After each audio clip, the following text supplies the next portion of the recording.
இப்போ வந்து RBI news வந்து பார்க்க போகிறோம். ஃபர்ஸ்ட் நியூஸ் என்னன்னா, பெர்பெச்சுவல் டெப்ட் instruments. Reserve bank of India வந்து பேசல் நாம்ஸ் வந்து 3 நாம்ஸ் இருக்கு. ஸோ அது வந்து எந்தெந்த இயர்ல கொண்டு வந்தாங்க அப்படின்றது சும்மா பார்த்துப்போம். எனக்கு வந்து வந்துச்சு. ஸோ பேசல் 3 வந்து எதில் மோஸ்ட்டாக ஃபோக்கஸ் பண்ணுவோம் அப்படின்னா capital requirement. So capital requirement and regulations தான் வந்து இது மெயின்டைன் பண்ணுறதுனா பேசல் 3 நாம்ஸ் வந்து சொல்லுது. ஸோ அதை வந்து எப்போதுலேருந்து இம்ப்ளிமெண்ட் பண்ண போகிறாங்கன்னா, நான் கீழே சொல்ல போகிற ஸ்கீம் வந்து October 1ல இருந்து.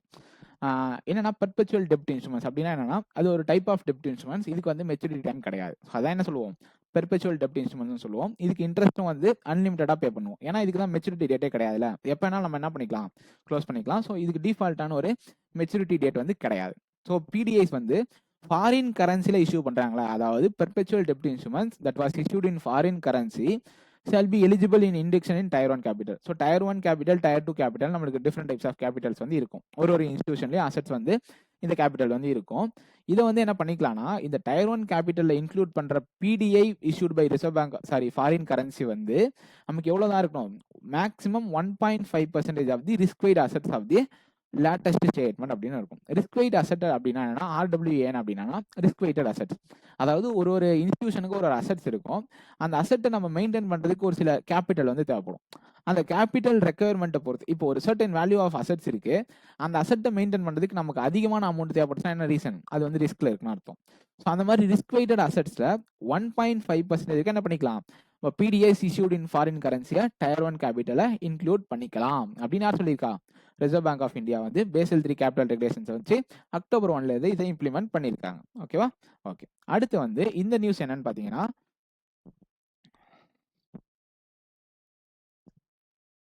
Internal working group. நான் ஆல்ரெடி அந்த ஸ்கீம்ஸ்ல வந்து சொன்னேன். ஸோ இன்டர்னல் ஒர்க்கிங் குரூப்னா என்னன்னா, liquidity management framework. Liquidity management ஃப்ரேம்வொர்க்னா என்ன, லிக்விடிட்டினா என்ன, சிம்பிளா பணப்புழக்கம். ஸோ இதை வந்து எப்படி மேனேஜ் பண்ணோம், இது கீழே தான் வந்து என்ன வரும்னா, repo rate, reverse repo rate, marginal standing facility, standing deposit facility. So எல்லா கான்செப்ட் வந்து என்ன வரும், லிக்விடிட்டி மேனேஜ்மெண்ட் கீழே தான் வரும். சிம்பிளான ஒரே கான்செப்ட். இதுக்கான மீனிங் என்னன்னா, எப்பவுமே ரெப்போ ரேட் என்ன இருக்கோ அதுல இருந்து 0.25 கம்மியா என்ன இருக்கும், ஸ்டாண்டிங் டெபாசிட் ஃபெசிலிட்டி இருக்கும். எப்பவுமே ரெப்போ ரேட் என்ன இருக்கும் அதை விட 0.25 என்ன இருக்கும், மார்ஜினல் ஸ்டாண்டிங் ஃபெசிலிட்டி. இப்போ ரெப்போ ரேட் என்ன 5.5, standing deposit 5.25, marginal standing facility 5.75. So இதுதான் எப்பவுமே வந்து இந்த கான்செப்ட்ல தான் என்ன இருக்கும், ஸ்டாண்டிங் டெபாசிட் ஃபெசிலிட்டியோ மார்ஜினல் ஸ்டாண்டிங் ஃபெசிலிட்டியோ நமக்கு இருக்கும். ஓகேவா? இந்த பாயிண்ட், இந்த நியூஸ் நான் சொன்னேன். எஸ்பிடிக்கு வந்து என்ன பண்ணிருக்காங்க, லிக்விடிட்டி அதாவது ஸ்டாண்டிங் லிக்விடிட்டினா அது பேரு இது பிரச்சனை, லிக்விடிட்டி அந்த அமௌண்ட் வந்து மாத்திருப்பாங்களா, 10,000 கோடியில இருந்து 15,000 கோடி வரைக்கும் அதை வந்து சொல்லியிருப்பாங்க. 15,000 கோடியா. அது இல்லாம எஸ்பிடிக்கு என்னெல்லாம் அக்சசபிள் இருக்கு அப்படின்னு பாத்தீங்கன்னா, எஸ்டிஎஃப்க்கு அக்சசபிள் இருக்கு. எஸ்டிஎஃப்னா என்ன, ஸ்டாண்டிங் டெபாசிட் ஃபெசிலிட்டி. ஒரு சில ஃபெசிலிட்டிஸ் வந்து யாருக்கு மட்டும்தான் இருக்கும்னு பாத்தீங்கன்னா, ஷெட்யூல்டு கமர்ஷியல் பேங்க்ஸ்க்கு மட்டும் தான் Reserve bank of India avail பண்ணிருப்பாங்க இந்த லிக்விடிட்டி ஃபெசிலிட்டிஸ் தான். அதை வந்து இப்போ எஸ்பிடிஸ்க்கும் அலோவ் பண்ணியிருக்காங்க. என்னது, எல்லா ஸ்டாண்டிங் டெபாசிட் ஃபெசிலிட்டி அக்சஸ் பண்ணிக்கலாம். அடுத்து எல்லா ஓவர் நைட் ரிவர்ஸ் ரெப்போ, அடுத்து எல்லா ரெப்போ ஃபங்க்ஷன்ஸ்லயும் வந்து என்ன பண்ணலாம், எஸ்பிடிஸ் வந்து பார்ட்டிசிபேட் பண்ணலாமா.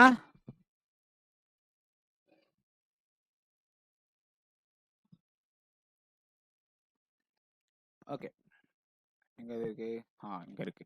ஓகே, இது வந்து சொன்னேன். அடுத்து வந்து எஸ்பிடிஸ் வந்து எல்லாத்தையுமே வந்து இது பண்ணலாம் அப்படின்னு சொன்னேன்.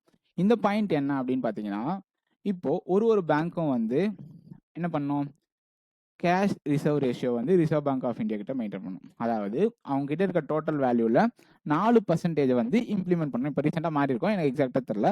3.75 நினைக்கிறேன். ஸோ 3.75 அடுத்து வந்து 3.5 மாற்றுவாங்க, அடுத்து 3.25 மாற்றுவாங்க, அடுத்து 3 மாற்றுவாங்க. கரெக்டா? இதை வந்து November 13 டேட்குள்ள மாற்றுவாங்க. அதை நான் பின்னாடி எழுதியிருக்கேன், அப்புறம் சொல்கிறேன். ஸோ கேஷ் ரிசர்வ் ரேஷியோ வந்து குறைக்க போகிறாங்க. எத்தனை 100 பேசிஸ் பாயிண்ட்ஸ் வந்து குறைக்கி 3 மாற்றணும் அப்படின்னு சொல்லியிருக்காங்க. ஸோ அவங்க சொல்லியிருக்காங்களே, அந்த கேஷ் ரிசர்வ் ரேஷியோவை இப்போ அவங்க கிட்ட இருக்க ஃபண்ட்ஸில் 4%, இப்போ 3.5% மெயின்டைன் பண்ணோம் அப்படின்னா, சில டைம் வந்து ஃப்ளக்சுவேட் ஆகும். எல்லா டைமும் மெயின்டைன் பண்ண முடியாதா. அப்படி இருக்கப்பையும் மினிமம் ஒரு நாளைக்கான டெய்லி பேசிஸ் எவ்வளோ மெயின்டைன் பண்ணணும், 90% கண்டிப்பாக மெயின்டைன் பண்ணணும், இல்லை பெனால்ட்டி போடுவாங்க. அதாவது சும்மா எக்ஸாம்பிள் சொல்கிறேன். இப்போ 100 ரூபா அந்த பேங்க் வச்சிருக்கு அப்படின்னா 4% அப்படின்னா 4 ரூபா மெயின்டைன் பண்ணணும். யார்கிட்ட, ரிசர்வ் பேங்க் ஆஃப் இந்தியா கிட்ட கேஷாக மெயின்டைன் பண்ணணும். பட் சில டைம் மெயின்டைன் பண்ண முடியாமல் போனாலும் மினிமம் 3.6 ரூபா என்ன பண்ணணும், கண்டிப்பாக ரிசர்வ் பேங்க் ஆஃப் இந்தியா கிட்ட சிஆர்ஆர் மெயின்டைன் பண்ணணும், இல்லைனா பெனால்ட்டி போடப்படும். ஓகேவா? ஸோ அதுதான் மினிமம் 90% ஆன் டெய்லி பேசிஸில் ரிசர்வ் பேங்க் ஆஃப் இந்தியா கிட்ட சிஆர்ஆர் மெயின்டைன் பண்ணணும். ஓகே, இந்த நியூஸ் என்னன்னு பார்த்தீங்கன்னா, பிபிஎஸ்எஸ். அதுக்கு முன்னாடி என்ன இருந்துச்சுன்னா board for regulation and settlement system, board for regulation and supervision of payment and settlement system அப்படின்னு ஒரு பெருசா ஒரு இது வந்து இருந்துச்சு. அது ஒரு போர்டா இருந்துச்சு. இப்போ என்ன பண்ணிட்டாங்க, இதை தூக்கிட்டு பேமெண்ட்ஸ் அண்ட் ரெகுலேட்டரி போர்டை வந்து இம்ப்ளிமெண்ட் பண்ணிட்டாங்க. எதுக்காக? பேமெண்ட்ஸ் அண்ட் செட்டில்மெண்ட் சிஸ்டம்ஸை பார்க்கறதுக்காக. ஸோ இது கீழே யார் யாரெல்லாம் வராங்க அப்படின்னு பார்த்தீங்கன்னா ஒரு 6 பேர் வராங்க. இந்த போர்டு கீழே யாரெல்லாம் வராங்க, இது என்ன பண்ண போகுதுன்னா பேமெண்ட்ஸ் அண்ட் செட்டில்மெண்ட் சிஸ்டம்ஸை பார்க்க போகுது, அவ்வளோதான். So payments and regulatory board அப்படின்றது அதுக்கான பேர் பிஆர்பி. இது கீழே யார் யாரெல்லாம் வராங்க அப்படின்னா ஒரு 6 பேர் வருவாங்க. ஃபர்ஸ்ட் யாரு? கவர்னர். கவர்னர் தான் வந்து சேர். டெபுட்டி கவர்னர் தான் வந்து என்ன அது மெக்கானிக்கா? என்ன அது மெக்கானிக் வச்சுக்கிறதோ தெரியல. சரி தெரியல. பிஎஸ்எஸ் இன்டர்சேஞ்ச்னா payments and settlement system in charge. In charge வந்து யாரு? Deputy governor. தேர்ட் வந்து எக்ஸிக்யூட்டிவ் டைரக்டர். எக்ஸிக்யூட்டிவ் டைரக்டரும் இன்சார்ஜா தான் இருப்பாரு. First governor, deputy governor, executive director. அடுத்து வந்து செக்ரட்டரி. இவங்கெல்லாம் எங்கேருந்து வருவாங்க? ரிசர்வ் பேங்க் ஆஃப் இந்தியாவிலேருந்து வருவாங்க. செக்ரட்டரி வந்து டிபார்ட்மெண்ட் ஆஃப் ஃபினான்ஷியல் சர்வீசஸ்ல இருந்து அதுலேருந்து ஒரு செக்ரட்டரி வருவார். Minister of electronics and information technology இருக்குல்ல, அதுலேருந்து ஒரு செக்ரட்டரி வருவார். லாஸ்ட்டாக அருணா அப்படின்றவங்க வந்து ஒரு ஐஏஎஸ். ஸோ இந்த 6 பேர் கொண்ட போர்டு தான் என்னது? பேமெண்ட் ரெகுலேட்டரி போர்டு அப்படின்ட்டு ரிசர்வ் பேங்க் ஆஃப் இந்தியா வந்து இம்ப்ளிமெண்ட் பண்ணியிருக்காங்க. எதை தூக்கிட்டு? பிபிஎஸ்எஸ் தூக்கிட்டு. பிபிஎஸ்எஸ் என்ன? Board for regulation and supervision of payment and settlement systems. ஓகேவா? ஓகே. அடுத்து வந்து செப்டம்பர் 30, இப்போ வந்து ஒரு 10 நாளைக்கு முன்னாடி வந்து ஸ்ரீஷ் சந்திரா முர்மு வந்து டெப்டி கவர்னராக வந்து பதவி ஏற்றாரு. அவர் வந்து அக்டோபர் 9 தான் வந்து பதவி ஏற்க போறாரு. ஏத்துட்டாரு. ஒரு 2 நாளைக்கு முன்னாடி வந்து பதவியில் வந்துட்டாரு. அவர் என்னவா இருந்தாருன்னா எக்ஸிக்யூட்டிவ் டைரக்டராக இருந்தாரு. ஸோ இனிமேல் வந்து அவர் டெப்டி கவர்னராக வந்து ஆக்ட் பண்ணுவார். எத்தனை வருஷத்துக்கு? 3 வருஷத்துக்கு டெப்டி கவர்னராக இருப்பார். ஓகே. கீழே டிஇஏ அப்படின்னா என்னன்னா டிஏஎஃப்னு கேள்விப்பட்டிருவோம். அதே தான் இது. டிஏஎஃப்னா டெபாசிட் எஜுகேஷன் அவேர்னஸ் ஃபண்ட். அதாவது டெபாசிட்டர்ஸ் எஜுகேஷன் அவேர்னஸ் ஃபண்ட்னா இப்போ பேங்க்ல நம்ம டெபாசிட் வச்சிருக்கோம், ஆனால் அது கண்டுக்காமே விடக்கூடாது. விட்டா என்ன பண்ணிடுவாங்க? ரிசர்வ் பேங்க் ஆஃப் இந்தியா அவங்க அக்கௌண்ட்டுக்கு மாற்றிப்பாங்க அப்படின்ற அவேர்னஸ் வந்து இருக்கணும். அதுக்காக தான் அது பேர் depositors education awareness fund. So depositor education awareness ஃபண்டுக்கு அது போனோம் அப்படின்னா மினிமம் எத்தனை வருஷம் அது இன்ஆக்டிவாக இருந்திருக்கணும்? 10 வருஷம் பேங்க்ல எந்த ஒரு யூசேஜும் இல்லாமல் இருந்துச்சுன்னா அதை பண்ணுவாங்க, அந்த அமௌண்ட்டை ரிசர்வ் பேங்க் ஆஃப் இந்தியாவுக்கு மாற்றி விட்டுருணும் பேங்க். ஓகேவா? இதுவே ஒரு பேங்க் அக்கௌண்ட் நம்ம இன்ஆப்ரேட்டிவ் அப்படின்னு சொல்லணும் அப்படின்னா எத்தனை வருஷம் அது இன்ஆக்டிவாக இருந்திருக்கணும்? 2 இயர்ஸ் வந்து இன்ஆப்ரேட்டிவா இருந்திருக்கணும். 2 வித்தியாசம் புரிஞ்சுங்க. டார்மண்ட் வேற, இன்ஆப்ரேட்டிவ் வேற. Dormant account, inoperative account. Dormant அக்கௌண்ட்னா ஒரு அக்கௌண்ட்ல 1 இயர் வந்து எந்த ஒரு கஸ்டமர் இன்டியூஸ்டு டிரான்சாக்ஷனும் இல்லை அப்படின்னா என்னது?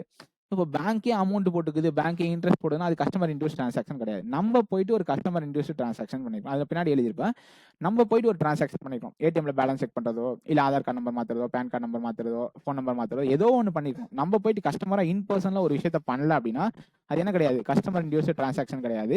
அது 1 இயர்ல ஒரு டைம் ஆச்சு பண்ணல அப்படின்னா அந்த அக்கௌண்ட் டார்மண்ட் அக்கௌண்ட்னு சொல்லுவோம். அதுவே 2 இயர்ஸ்ல எதுவுமே கஸ்டமர் இன்டியூஸ் டிரான்சாக்ஷன் இல்லை அப்படின்னா அது இன்ஆப்ரேட்டிவ் என்று அன்பாக அழைக்கப்படும். ஓகேவா? ஸோ இன்ஆப்ரேட்டிவ் வந்து 2 வருஷத்துக்கு வந்து யூஸ் பண்ணனா அது இன்ஆப்ரேட்டிவ் அக்கௌண்ட்டாக மாறிடும். அதே போல 10 வருஷம் யூஸ் பண்ணாமல் இன்ஆப்ரேட்டிவ் இருந்துச்சு அப்படின்னா என்ன பண்ணுவோம்? அதில் இருக்க பேலன்ஸை டெஃப் அக்கௌண்ட்டுக்கு மாற்றி விட்டுருவோம். It was maintain by Reserve bank of India. ஓகேவா? ஓகே. ஸோ அதுக்கு தான் வந்து ஒரு போர்ட்டல் இருக்கு, உட்கம் அன்கிளைம் டெபாசிட் அப்படின்ற ஒரு போர்ட்டல் இருக்கு. ஸோ இந்த போர்ட்டல் வந்து ரிசர்வ் பேங்க் ஆஃப் இந்தியாவில் இருக்கு. ஓகேவா? அது வந்து எப்போ கொண்டு வந்தாங்கன்னு தெரியல வருஷம். என்னாச்சு? ஏதோ அப்படின்னு போயிடுச்சு போகுது. ஒரே நிமிஷம். ஹலோ. ஓகே. ஸோ எதுவும் முடியும் போல, ஒன்றும் பிரச்சனை இல்லை. ஓகே. இது வந்து என்ன சொல்லியிருக்காங்கன்னா இப்போ நிறைய அன்கிளைம் டெபாசிட்ஸ் இருக்கு. அந்த டெபாசிட்ஸ்லாம் வந்து என்ன பண்ண சொல்லியிருக்காங்க? செட்டில்மெண்ட் பண்ண சொல்லியிருக்காங்க. அதுக்காக ஒரு இது வந்து ஆக்சிலரேட்டட் பே அவுட் அப்படின்றது ஒரு ஃபெசிலிட்டி இருக்கு. அதாவது சீக்கிரமா வந்து செட்டில்மெண்ட் பண்ணுங்க. யாரெல்லாம் இதை வந்து ஒரு அவேர்னஸ் கிரியேட் பண்ணி அவங்கள வர சொல்லி அவங்களை திரும்ப அப்ளை பண்ண சொல்லி அந்த ஃபண்டை வந்து ரிட்டர்ன் பண்ணுங்க அப்படின்னு சொல்லியிருக்காங்க. எத்தனை நாளுக்குள்ள செட்டில்மெண்ட் பண்ணுவாங்க? அவங்க அப்ளை பண்ணி 30 நாளுக்குள்ள அந்த அமௌண்ட்டை செட்டில்மெண்ட் பண்ணுவாங்க. ஓகேவா? Okay. Pay out to banks அப்படின்னா இது மூலமா பேங்க்குக்கு என்ன பெனிஃபிட் அப்படின்னு கேட்டீங்கன்னா பேங்க் சும்மாலாம் பண்ணாது. ஸோ இப்போ நம்ம ஒரு அக்கௌண்ட் வச்சிருக்கோம் பேங்க்ல அப்படின்னா அந்த அக்கௌண்ட் அது ரிசர்வ் பேங்க் ஆஃப் இந்தியாவுக்கு மாத்திட்டுருச்சா, திரும்ப ரிசர்வ் பேங்க் ஆஃப் இந்தியா கிட்ட இருந்து சொல்லி நமக்கு வாங்கி கொடுக்குதுல, அதுக்கு ஒரு கமிஷன் மாதிரி பேங்க்கு கொடுப்பாங்க. அதுதான் பே அவுட் ஃபார் பேங்க்ஸ். இந்த டியூரேஷன் எப்பன்னு பார்த்தீங்கன்னா இந்த மாதம் அக்டோபர் 1 இருந்து அடுத்த வருஷம் செப்டம்பர் 30, அதாவது எக்ஸாக்டா 1 இயர். 1 இயர் வந்து என்ன பண்ண போறாங்க? நமக்கு வந்து இந்த pay out accelerated pay out வந்து பண்ண போறாங்க. நம்ம அப்ளை பண்ண 30 நாள் வந்து என்ன பண்ணுவாங்க? அந்த அமௌண்ட்டை நமக்கு அக்கௌண்ட்ல செட்டில்மெண்ட் பண்ணுவாங்க. ஓகேவா? வித் வேலிட் ரீசனோட. ஓகே. ஓகே. இதுக்கு வந்து என்னன்னா அந்த அமௌண்ட்னுடைய டியூரேஷன் ஏஜ் இருக்குல்ல, எத்தனை வருஷம் இன்ஆப்ரேட்டிவா இருந்துச்சு அப்படின்றத பொறுத்து நமக்கு வந்து என்ன பண்ணுவாங்க? பேங்க்குக்கு வந்து பே அவுட்ஸ் கொடுப்பாங்க. பேங்க்குக்கு கமிஷன் மாதிரி. ஸோ எவ்வளோ கொடுப்பாங்க? இன்கேஸ் அந்த அக்கௌண்ட் இன்ஆப்ரேட்டிவ் அக்கௌண்ட் வந்து 4 வருஷத்துக்கு கீழே தான் இருக்கு அப்படின்னா 2 கேட்டகரி இருக்கு. ஒண்ணு அவங்க வச்சிருந்த அமௌண்ட்ல 5% இல்லன்னா 5000. இதுல எது கம்மியோ அப்படிதான் குடுப்பாங்க. அவனுங்க நல்லா உஷாரு. ஸோ அதனால நெறையலாம் குடுக்க மாட்டாங்க. இப்போ இன் கேஸ் ஒரு ரூ. 50,000 வச்சிருக்கோம்னு வச்சுப்போம். ரூ. 50,000க்கு 5% எவ்வளோ? ரூ. 2,500 தான். ஸோ இதுதான் குடுப்பாங்க. இத குடுக்க மாட்டாங்க. அதுவே 2,00,000 வச்சிருக்கோம்னு வச்சுப்போம். 2,00,000க்கு 5% எவ்வளோ? 10,000. அப்ப இத குடுக்க மாட்டாங்க. இதுதான் குடுப்பாங்க. ஸோ அந்த மாரி எது கம்மியோ அததான் சூஸ் பண்ணி குடுப்பாங்க. ஸோ அந்த இயர்ஸ பொறுத்து 4 இயர்ஸ் அப்படின்னா லெஸ் தென் 4 இயர்ஸ்னா 5% ஆர் ₹5,000, 6% ஆர் ₹10,000 எப்பனா 4 to 8 இயர்ஸ், 8 to 10 இயர்ஸ்னா 7% ஆர் 15,000, 10 வருஷத்துக்கு மேல போகுது அப்படின்னா 7.5% of the amount or 25,000 whichever is less வந்து அப்ளிகபிள். ஸோ இந்த அமௌண்ட்ஸ் வந்து ஜஸ்ட் தெரிஞ்சுக்கங்க. வித் இயர் டியூரேஷனோட தெரிஞ்சுக்க. Less than 4 years, 4 to 8 years, 8 to 10 years, அடுத்து மோர் தென் 10 இயர்ஸ், 5%, 6%, 7%, 7.5%. அமௌண்ட்ல பார்த்தோன்னா 5,000, 10,000, 15,000, 25,000. ஓகே, ஸோ இந்த மாதிரி ஞாபகம் வச்சு. Okay okay settlements for claims in deceased customers. இது இன்கேஸ் வந்து ஒரு கஸ்டமர் வந்து இறந்துட்டார் அப்படின்னா அவரோட நாமினிக்கு வந்து அந்த அமௌண்ட் வந்து செட்டில்மெண்ட் பண்ணுவோம். இது வந்து ஒரு பெரிய ஸ்கீமாக லான்ச் பண்ணாங்க. ஸோ அது வந்து ரொம்ப டீப்பாலாம் படிக்கல நம்பர்ஸ்லாம். ஜஸ்ட் அந்த பெனால்ட்டி அதை மட்டும் நான் படிச்சுட்டு வந்திருக்கேன். இந்த நாமினி லீகல் எய்ட் சர்டிஃபிகேட்ஸ் அந்த அளவுக்கு ரொம்ப டீப்பாக போவாங்க. அந்த அளவுக்கு நான் இதில் எழுதல. பட் மேபி கேட்க சான்சஸ் இருக்கு. அதையுமே வந்து ரொம்ப டீப்பாக அது மட்டும் தனியாக கூட படிச்சுப்பாங்க. ஏன்னா டிசீஸ் கஸ்டமர்ஸ் வந்து செட்டில்மெண்ட் வந்து ஒரு இம்பார்ட்டன்டான இதுதான். ஸோ அந்த சர்க்குலர் மட்டும் டவுன்லோட் பண்ணி கூட தனியாக படிச்சுட்டு போங்க. Okay okay settlement for claims in deceased customers. ஒரு இன்கேஸ் வந்து ஒரு கஸ்டமர் வந்து இறந்துட்டார் அப்படின்னா அந்த அக்கௌண்ட் இருக்க பணத்தை வந்து நம்ம செட்டில்மெண்ட் பண்ணணும். யாருக்கு? அவங்களோட நாமினிக்கும் இல்லை யார் வந்து அது அந்த அமௌண்ட் வந்து போய் சேர வேண்டியதோ லீகல் ஏரியாரோ அவங்களுக்கு வந்து செட்டில்மெண்ட் பண்ணணும். இதை வந்து எதுக்குள்ள இம்ப்ளிமெண்ட் பண்ணோம் அப்படின்னு சொல்லியிருக்காங்கன்னா நாட் லேட்டர் தென் March 31, 2026. அடுத்த ஃபினான்ஷியல் இயர் ஸ்டார்ட் ஆகும்போது எப்போ ஸ்டார்ட் ஆகும்போது April 1, 2026 ஸ்டார்ட் ஆகும். அதுக்குள்ள என்ன பண்ணிடணும்? இந்த இதை வந்து இம்ப்ளிமெண்ட் பண்ணிடணும். ஸோ செட்டில்மெண்ட் அந்த ப்ரொசீஜர் வந்து இம்ப்ளிமெண்ட் பண்ணிடணும் அப்படின்னு யார் சொல்லியிருக்கா? ரிசர்வ் பேங்க் ஆஃப் இந்தியா சொல்லியிருக்கு. இந்த ஸ்கீம் எதுக்கெல்லாம் அப்ளிகபிள் இல்லை அப்படின்னு கேட்டிங்கன்னா பிபிஎஃப்னா பப்ளிக் ப்ரொவிடென்ட் ஃபண்ட் அப்படின்றது வந்து இன்கேஸ் ஒரு கஸ்டமர் வாங்கியிருந்தா அவர் இறந்துட்டார் அப்படின்னா இந்த கான்செப்ட் அதில் வராது. ட்ரிபிள் எஸ் ஸ்கீம்ஸ், எஸ்சிஎஸ்எஸ் அப்படின்னா சீனியர் சிட்டிசன் சேவிங் ஸ்கீம்ஸ், அந்த ஸ்கீமும் அதில் இன்க்ளூட் ஆகாது. அடுத்து பிற கவர்மெண்ட் ஸ்கீம்ஸ் எதுவும் இந்த கான்செப்ட் செட்டில்மெண்ட்டுக்குள்ள வராது அப்படின்னு யார் சொல்லியிருக்கா? ரிசர்வ் பேங்க் ஆஃப் இந்தியா திட்டவட்டமாக சொல்லியிருக்காங்க. ஓகே ஓகே இந்த செட்டில்மெண்ட் பண்றோம். அதுக்கு வந்து ஒரு சர்டன் த்ரெஷோல்ட் லிமிட் இருக்கு. என்ன threshold limit? In case cooperative banks அப்படின்னா 5 lakhs-உம் நார்மல் பேங்க்ஸ் அப்படின்னா 15 lakhs-உம் அதுக்கான த்ரெஷோல்ட் லிமிட்டா இருக்கும். கரெக்டா? இதுக்கு முன்னாடி என்ன படிச்சோம் அப்படின்னா அன்கிளைம்டு டெபாசிட்ஸ் 30 நாட்களுக்குள்ள செட்டில்மெண்ட் பண்ணுவோம் அப்படின்னு வந்து சொல்லியிருந்தாங்க. பட் இந்த இடத்துல டிசீஸ்ட் கஸ்டமர்ஸோட செட்டில்மெண்ட் உங்களுக்கு 15 நாளுக்குள்ள நடக்கணும் அப்படின்றது Reserve bank of India rule. So 15 நாளுக்குள்ள அப்ளிகேஷன் வாங்கினதுக்குள்ள 15 நாளுக்குள்ள என்ன பண்ணணும்? அதை செட்டில்மெண்ட் பண்ணணும். இது டிசீஸ்ட் கஸ்டமர்ஸோட செட்டில்மெண்ட். இன்கேஸ் டிலே ஆச்சு அப்படின்னா அதுக்கு காம்பன்சேஷன் பேங்க் கொடுக்கணும். ஏன்னா பேங்க் வந்து கஸ்டமர்ஸ் கொடுக்கணும். ஏன்னா லேட் ஆகுதுல. இன்கேஸ் அந்த டிசீஸ்ட் கஸ்டமர்ஸ்க்கு வந்து ஒரு டெபாசிட் இருக்கு அப்படின்னா அந்த டெபாசிட்டுக்கு பேங்க் ரேட், அந்த பேங்க் என்ன ரேட் சார்ஜ் பண்ணுதோ அது இல்லாம plus 4% rate of per annum rate of interest நமக்கு சார்ஜ் பண்ணும் அப்படின்னு கொடுத்துருக்கோம். இப்போ இன்கேஸ் 10,000 1,00,000 அந்த பேங்க்ல இருக்குன்னு வச்சுப்போம். ஓகேவா? 1,00,000 இருக்குன்னா பேங்க் ரேட் எவ்வளவோ பிளஸ் 4% சார்ஜ் பண்ணி அந்த அமௌண்ட்டுக்கு அங்கே கொடுக்கணும். ஓகேவா? அதே லாக்கர் ஃபெசிலிட்டி வந்து அவைல் பண்ணியிருக்காரு. அந்த கஸ்டமர் வந்து இறந்துட்டார் அப்படின்னா ஒரு நாள் டிலேக்கு எவ்வளோ காம்பன்சேஷன்? 5,000 ரூபாய் காம்பன்சேஷனா பேங்க் வந்து ப்ரொவைட் பண்ணும். எத்தனைக்கு? ஒரு நாளுக்கு 5,000 ரூபாய் பெனால்ட்டி பேங்க் வந்து கஸ்டமர்ஸ்க்கு கொடுக்கணும் அப்படின்றது பெனால்ட்டி. ஓகே அடுத்து வேஸ் அண்ட் மீன்ஸ் அட்வான்சஸ் அப்படின்னா என்னன்னா வேஸ் அண்ட் மீன்ஸ் அட்வான்சஸ் வந்து ஒரு ஆஃப் வேலிக்கு வந்து இன்வெஸ்ட் பண்ணுவோம். ஒரே நிமிஷம்.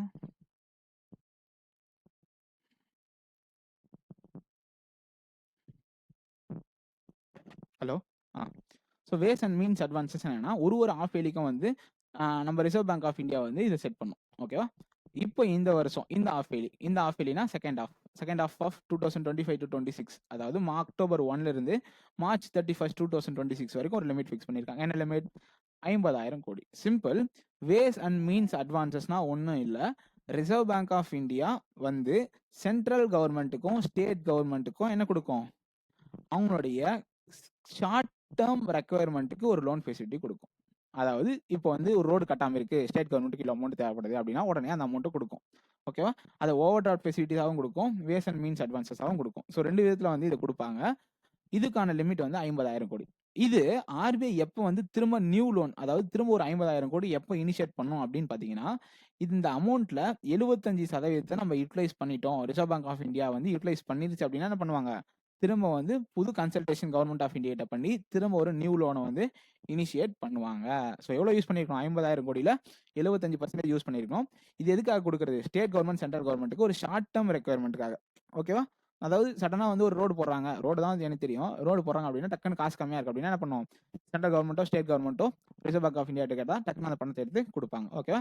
ஸோ இதுக்கு வந்து இன்ட்ரெஸ்ட் ரேட் சார்ஜ் பண்ணுவாங்க. வேஸ் அண்ட் மீன்ஸ் அட்வான்சஸ்னா ரெப்போ ரேட் எவ்வளோ, இன்னைக்கு ரெப்போ ரேட் என்னவோ அந்த ரேட்டை தான் இந்த பர்சன்டேஜ் சார்ஜ் பண்ணுவாங்க. அதுவே ஓவர் டிராஃப்ட் ஃபெசிலிட்டியாக எடுக்கிறோம் அப்படின்னா ரெப்போ ரேட்டோட சேர்ந்து 2% ரேட் ஆஃப் இன்ட்ரெஸ்ட்டை எக்ஸ்ட்ரா சார்ஜ் பண்ணுவாங்க. ஸோ இது வந்து வேஸ் அண்ட் மீன்ஸ் அட்வான்சஸ். சிம்பிளாக ஒன்றும் இல்லை, ஒரு short term credit facility but for central and state governments by Reserve bank of India. Okay okay இது ஒரு டெம்பரரி அட்வான்ஸ் அல்லது ஷார்ட் டேர்ம் லோன் ஃபெசிலிட்டி அப்படின்ற மாதிரி ஞாபகம் வச்சுக்கலாம். Okay okay interest rate on advances. So interest rate வந்து அட்வான்சஸில் வந்து இம்ப்ளிமெண்ட் பண்ணியிருக்காங்க. எப்போ அமெண்ட் பண்ணாங்க? அக்டோபர் 1 எஃபெக்டிவ் வரப்போகுது. So interest rate on advances வந்து நான் இதில் எழுதுக்கானோம், அது கீழே எழுதியிருக்கேன் ஒரு சில விஷயத்தெல்லாம். அட்வான்சஸ் கீழே தானே வந்து இந்த கொலட்டரல் நம்ம யூஸ் பண்ணுவோம். ஜுவல் லோன், சில்வர் லோன், அது எல்லாமே என்ன வரும்? அட்வான்சஸ் கீழே வரும். அட்வான்சஸ்னா என்னது? லோன்ஸு. இதுக்கு வந்து நம்ம கொலாட்டரலாக வந்து கோல்டையும் சில்வரையும் யூஸ் பண்ணோம். இந்த கொஸ்டின் SBI PO மெயின்ஸ்ல கேட்டிருந்தாங்க. என்னன்னா ஒரு கஸ்டமர், நல்லா கவனிங்க, ஒரு சிங்கிள் கஸ்டமர் ஒரு பேங்க்ல ஒரு அதிகபட்சமாக வந்து 1 kg கோல்டு ஆர்னமெண்ட்ஸ், நல்லா தெளிவான ஆர்னமெண்ட்ஸ்ன்னு சொல்கிறேன், நாட் ஏ காயின்ஸ் வந்து ஒரு கஸ்டமர் ஒரு பேங்க்ல அவரோட அக்கௌண்ட்ல 50 கிராமுக்கு மேலே வைக்கக்கூடாது. எது? கோல்டு காயின்ஸா. அதுவே கோல்டு ஆர்னமெண்ட்ஸாக அவர் வைக்கிறார் அப்படின்னா 1 kgக்கு மேலே ஒரு சிங்கிள் கஸ்டமர் வைக்கக்கூடாது. அதுவே சில்வர் எடுத்துக்கிட்டீங்கன்னா அதிகபட்சமாக சில்வர் காயின்ஸ் 500 கிராமுக்கு மேலே வைக்கக்கூடாது, அதை அக்செப்ட் பண்ண மாட்டாங்க. அதுவே சில்வர் ப்ராடக்ட்ஸ் அவர் வைக்கிறாருன்னா அதிகபட்சமாக 10 kg வந்து சில்வர் ப்ராடக்ட்ஸ் வரைக்கும் அவர் வச்சுக்கலாம். பட் காயின்ஸ் தான் 500 கிராம்ஸ் தான் அலோவ் பண்ணுவாங்க. ஸோ இந்த லிமிட் வந்து கண்டிப்பாக தெரிஞ்சு இருக்கணும். ஓகேவா? ஓகே. கிரெடிட் அசஸ்மெண்ட்னா என்ன பண்ணுவாங்கன்னா, இப்போ ஒரு லோன் வந்து ஒரு கஸ்டமர் வாங்குறாரு, அட்வான்சஸ் இருக்கா, ஒரு லோன் வந்து ஒரு கஸ்டமர் நம்ம கிட்ட அப்ரோச் பண்ணுறாரு அப்படின்னா 2.5 lakhsக்கு மேலே அந்த லோன் அமௌண்ட் இருந்துச்சுன்னா மட்டும் தான் என்ன பண்ணணும்? அவருக்கு கிரெடிட் அசஸ்மெண்ட் பண்ணணும். கிரெடிட் அசஸ்மெண்ட்னா ஒன்றும் இல்லை, சிவில் செக் பண்ணுறது, கிரிஃப் ரேட்டிங் செக் பண்ணுறது, எல்லாத்தையும் பண்ணுறது தான் என்னது? Credit assessment. அவர் வேற எங்கேயாவது லோன் வாங்கியிருக்காரா, டிஃபால்ட் பண்ணியிருக்காரா, இல்லை NPA இருக்கா, இல்லை இரெகுலராக இருக்கா அக்கௌண்ட், எல்லாத்தையுமே பார்க்கறதுக்கு எப்போ பண்ணோம்? அந்த லோன் அமௌண்ட் 2.5 lakhsக்கு மேலே இருந்தால் மட்டும் என்ன பண்ணோம்? கிரெடிட் அசஸ்மெண்ட் பண்ணணும் அப்படின்ட்டு ரிசர்வ் பேங்க் ஆஃப் இந்தியா சொல்லியிருக்கு. அதுக்கு கீழே லோன் டு வேல்யூ ரேஷியோ அப்படின்னா என்னன்னா, ஒரு சர்டைன் லிமிட் லோன் அமௌண்ட்டுக்குமே என்ன பண்ணோம்? அந்த லோன் டு வேல்யூ ரேஷியோ, அந்த வேல்யூ இருக்குல்ல, அந்த கோல்டுக்குன்னு ஒரு வேல்யூ இருக்கும், பட் அந்த ஃபுல் வேல்யூவை கொடுக்க மாட்டாங்க. எப்போ? இப்போ கோல்டு வச்சு சொல்கிறேன், இதுக்கு எலிஜிபிள் இவ்வளோ இருக்கும், பட் ஆனால் என்ன பண்ண மாட்டாங்க, அதில் வந்து 85% தான் கொடுப்பாங்க. எப்போனா, இப்போ எக்ஸாம்பிளுக்கு 1 லட்ச ரூபா ஒரு ஒரு சவரன் கோல்டுன்னு வச்சு சும்மா சொல்கிறேன், 1 லட்ச ரூபா ஒரு சவரன் கோல்டுனா ஒரு கஸ்டமர் வந்து 2 லட்சத்துக்கு லோன் வைக்கிறாங்க அப்படின்னா அந்த 2 லட்ச ரூபா மதிப்புள்ள நகைக்கு எவ்வளோ கொடுப்பாங்கன்னா 1,70,000 தான் கொடுப்பாங்க. இதுதான் 85% of loan to value ratio. அந்த லோன் டு வேல்யூ ரேஷியோவில் 85% தான் கொடுக்கணும். எப்போ? இன்கேஸ் அந்த லோன் லெஸ் தென் 2.5 lakhs இருந்தா. அதுவே மோர் தென் 2.5 to 5 lakhs இருந்தால் 80%, மோர் தென் 5 lakhs இருந்தால் 75%. இந்த வேல்யூக்கு என்ன மீனிங் அப்படின்னு பார்த்தீங்கன்னா, இப்போ இன்கேஸ் கஸ்டமர் வந்து இது பண்ணாமல் போனால் நம்ம என்ன பண்ணுவோம்? ஆக்ஷன் விடுவோம். ரினிவல் பண்ணாமையோ இல்லை வந்து மீட்டுட்டு போகாமல் இருந்தால் ஆக்ஷன் விடுவோம். ஆக்ஷனுடைய ரிசர்வ் ப்ரைஸ்னா என்ன? ஆரம்ப விலை 10 ரூபாய் அப்படிங்கிற ரூபாய் ஸ்டார்ட் பண்ணுவோம்ல. அதே போல் இன்னைக்கு கோல்டு ரேட் என்னமோ நம்மளும் என்ன பண்ணுவாங்க? இதில் ஸ்கேம்லாம் பண்ணுவாங்க. அதுக்காக தான் என்ன சொல்லியிருக்கு ரிசர்வ் பேங்க் ஆஃப் இந்தியா, இப்போ ஒரு இன்னைக்கு கோல்டு ரேட் எவ்வளோ? 11,400 ரூபா. 11,400 கிட்டத்தட்ட ஒரு சவரம் வந்து 90,000 ரூபா. இப்போ ஒரு சவரத்தை நம்ம ஆக்ஷன் விடுறோம் அப்படின்னா கண்டிப்பாக அதனுடைய பேஸ் ப்ரைஸ் என்னவா இருக்கணும்? 81,000 இருக்கணும். இதில் 90% கண்டிப்பாக ரிசர்வ் ப்ரைஸாக ஸ்டார்ட் பண்ணணும். 81,000 ஒரு தடம் அப்படின்னு தான் இடத்த ஸ்டார்ட் பண்ணணும் அப்படின்னு சொல்லிட்டு சொல்லியிருக்காங்க. ஓகேவா? ஓகே. இன்கேஸ் சப்சிக்வெண்ட்டாக இந்த ஃபர்ஸ்ட் லோனில் ஆக்ஷன் வந்து போகலாம் அப்படின்னா செகண்டில் வந்து 85% வந்து குறைச்சிக்கலாம் அப்படின்னு வந்து சொல்லியிருக்காங்க. Okay okay. Unclaimed jewel loan அப்படின்னு எப்போ சொல்லுவாங்கன்னா, இப்போ ஒரு லோன் வந்து நம்ம எடுத்துட்டு அந்த லோனை ரீபேமெண்ட் பண்ணிட்டோம் ஃபுல்லாக, பட் ஸ்டில் அது வந்து பேங்க்குக்கிட்டே இருக்குது அப்படின்னா 2 வருஷத்துக்கு அப்புறம், அதாவது ஃபுல் ரீபேமெண்ட்டுக்கு 2 வருஷத்துக்கு அப்புறம் அந்த லோன் என்ன கன்சிடர் பண்ண முடியும்னு பார்த்தீங்கன்னா அன்கிளைம்டு ஜுவல் லோன் அப்படின்னு வந்து ஒரு கேட்டகரியில் கன்சிடர் பண்ணுவாங்க. இதுக்கும் இன்னாபிலிட்டி அக்கௌண்ட்டுக்கும் 2 வருஷம் தான் அப்படின்றத புரிஞ்சுக்கும். ஓகேவா? கோல்டு மெட்டல் லோன்ஸ் அப்படின்னு ஒரு கான்செப்ட் இருக்குது. கோல்டு மெட்டல் லோன்ஸ் வந்து நமக்கு கிடையாது, அது சர்டைன் பிஸ்னஸ் மேன்ஸ்க்கு வந்து அந்த கோல்டு மெட்டலாக வாங்கி அவங்க பிஸ்னஸ் பண்ணுவாங்களா, இப்போ ஜுவல்லரிஸ் வச்சுருக்கவங்க, அந்த மாதிரி வச்சுருக்கோங்க.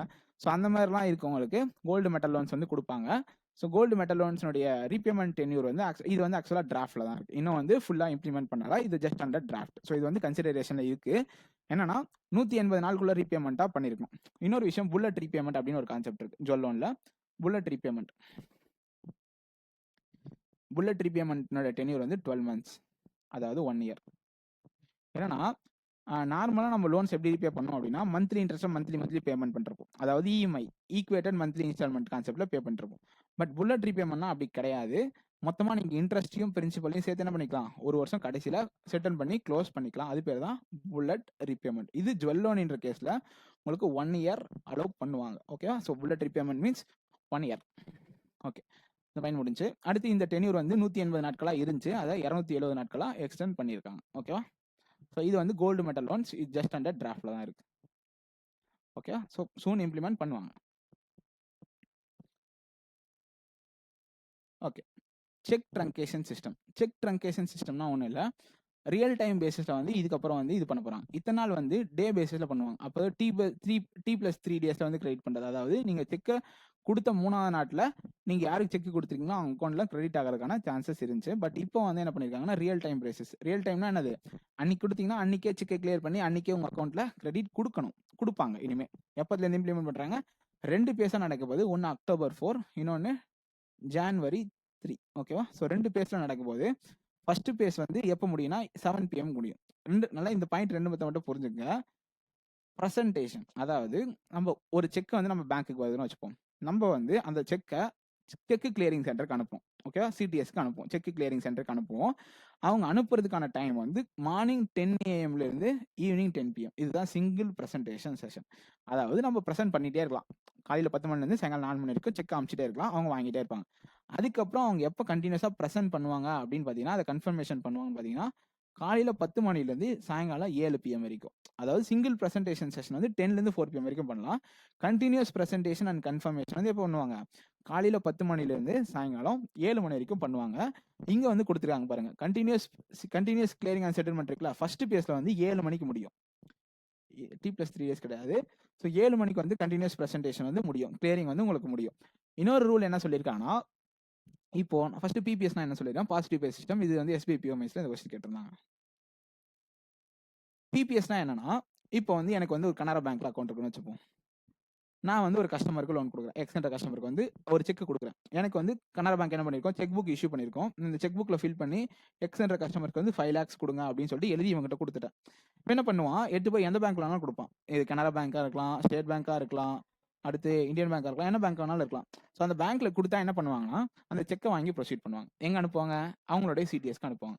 இந்த சிடிஎஸ்லேருந்து அந்த இன்ஃபர்மேஷன் யார்கிட்ட கேட்பாங்கன்னா, கனரா பேங்க் கிட்ட இருந்து கேட்பாங்க. ஸோ கனரா பேங்க் கிட்ட இருந்து கேட்பாங்கன்னா, இந்த மாதிரி உங்கள் பேங்க் கஸ்டமர் வந்து இத்தனை லட்சம் லோன் கொடுத்தாரா, சாரி செக் வந்து இஷ்யூ பண்ணாரா இந்த கஸ்டமருக்கு அப்படின்னு கேட்பாங்க. இப்போதான் என்ன ஆகும்னா, நான் இந்த விஷயத்த யார்கிட்ட சொல்லி இருக்கணும் அப்படின்னு பார்த்தீங்கன்னா, என்னோட கனரா பேங்க் கிட்ட சொல்லியிருக்கோம். இந்த மாதிரி நான் 5 lakhsக்கு மேலே லோன் செக் கொடுத்துருக்கேன் ஒரு கஸ்டமருக்கு, இந்த பேர்ல உள்ள கஸ்டமருக்கு கொடுத்துருக்கேன் அப்படின்னு சொல்ல தவறினால் கண்டிப்பாக அந்த செக் வந்து ரிஜெக்ட் பண்ணப்படும்.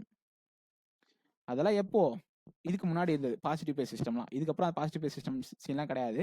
எப்போனாலும் கொடுத்துக்கலாம், எப்போனாலும் அப்படியே கிளியர் பண்ணிக்கலாம். ஸோ பாசிட்டிவ் பே சிஸ்டம் வந்து என்னன்னா, நான் அந்த என்ன சொல்லணும்னா, அதுக்கு தான் லிமிட். இன் கேஸ் நான் ஒரு 5 லட்சத்துக்கு மேலே ஒரு செக் ஒரு கஸ்டமருக்கு கொடுக்குறேன் அப்படின்னா, கண்டிப்பாக என்னோட ஓனர் பேங்க்ஸுக்கு நான் இன்ஃபார்ம் பண்ணணும். இன்ஃபார்ம் பண்ண தவறினால் அந்த வேலிட் சிக்னேச்சராக இருந்தாலுமே அதை ரிஜெக்ட் பண்ணி தான் அனுப்புவாங்க. ஸோ கிளியர் பண்ண மாட்டாங்க. அதுக்கு தான் என்ன சொல்லியிருக்காங்கன்னா, இதுதான் என்னது பாசிட்டிவ் பே சிஸ்டம். அதாவது நான் வந்து ஒரு பாசிட்டிவ் சிக்னல் கொடுக்குறேன் யாருக்கு, என்னோட பேங்க்குக்கு. இந்த மாதிரி நான் ஒரு 5 லட்சம் உள்ள செக் வந்து கொடுத்துருக்கேன். ஸோ அதனால வந்து எனக்கு கிளியர் பண்ணி கொடுங்க, யார் கொடுத்தாலும் அதை கிளியர் பண்ணிடுங்க அப்படின்ற மாதிரி ஒரு பாசிட்டிவ் சிக்னல். ஸோ இதான் வந்து பாசிட்டிவ் பே சிஸ்டம். அதே போல் இனிமே கண்டினியூஸ் கிளியரிங்ல வந்து செட்டில்மெண்ட் எவ்வளோ நேரத்துக்குள்ள பண்ணணும், அதை கிளியர் பண்ணி 1 hourக்குள்ள கஸ்டமரோட அக்கௌண்ட்ல செட்டில்மெண்ட் பண்ணணும். ஓகேவா? ஸோ இது வந்து ரூல். அதே போல இப்பயும் வந்து ரெக்வஸ்ட் வந்து கொடுப்பாங்க. ஸோ இப்போ வந்து ஒரு பேங்க் கொடுக்குதுன்னா, இப்போ கனரா பேங்க்ல நான் ஒரு செக் கொடுத்துருக்கேன்னா அது சிடிஎஸ்க்கு போகும். அந்த செக் வந்து ஸ்டேட் பேங்க்ல போயிட்டு அந்த கஸ்டமர் கொடுத்துருக்கான் அப்படின்னா, இவங்க வந்து ஸ்டேட் பேங்க் கிட்ட கேட்பாங்க, இந்த மாதிரி இந்த செக் வந்து வந்திருக்கு, இதை வந்து ஆத்தரைஸ் பண்ணலாமா அப்படின்னு சொல்லிட்டு கேட்பாங்க. சாரி, ஸ்டேட் பேங்க்ல போய் அவன் கொடுக்குறான்னா ஸ்டேட் பேங்க் வந்து சிடிஎஸ்க்கு அனுப்புவாங்க. இப்போ சிடிஎஸ் யார்கிட்ட கேட்கணும், கனரா பேங்க் கிட்ட கேட்கும். 3 மணி நேரத்துக்குள்ள தலைவன் வந்து ரிப்ளை பண்ணணும். இன் கேஸ் பண்ண தவறினால் அந்த செக் வந்து வேலிட் அப்படின்னு சொல்லிட்டு ஆத்தரைஸ் பண்ணிடுவாங்க. அவ்வளோதான். புரியுதா? இவன் வந்து இல்ல தடுத்து நிறுத்துங்க இந்த செக் வேணாம் அப்படின்னு சொல்லணும். சொல்லலாம் என்ன பண்ணிடுவாங்க, அவங்க ஆட்டோமேட்டிக்கா கிளியர் பண்ணுவாங்க. இதுக்கான டைம் டியூரேஷன் 3 hours. 1 hourக்குள்ள வந்து அட்டர்மெண்ட்ல செட்டில்மெண்ட் பண்ணணும். 10 AM to 4 PM வந்து சிங்கிள் பிரசன்டேஷன், கண்டினியூஸ் பிரசன்டேஷன் வந்து 10 AM to 7 PM. So 2 phase நடக்க போது T+3 hours, அதாவது கொடுத்த 3 மணி நேரத்தில் செட்டில்மெண்ட் பண்ணணும் அப்படின்ற கான்செப்ட்ல எப்போதுலேருந்து ஒர்க் பண்ணுவாங்க, January 3rd ஒர்க் பண்ணுவாங்க. ஓகேவா? ஸோ இதான் வந்து CTS. இதில் முடிஞ்ச அளவுக்கு டியூரேஷன் சொல்லிட்டேன். அடுத்து 2000 rupees notes. 2000 rupees notesனா வந்து சர்க்குலேஷன் இருக்கு. இப்போ வரைக்கும் சர்க்குலேஷன் இருக்கு. ரீசெண்டாக August 31st. So August 31st statistic படி கிட்டத்தட்ட 5956 கோடி வந்து சர்க்குலேஷன் இருக்கு. இன்னொரு விஷயம், இப்போ 2000 rupees notes வந்து லீகல் டெண்டர்ல இருக்கா இல்லீகல் டெண்டர்ல இருக்கான்னு கேட்டால் லீகல் டெண்டர்ல தான் இருக்கு.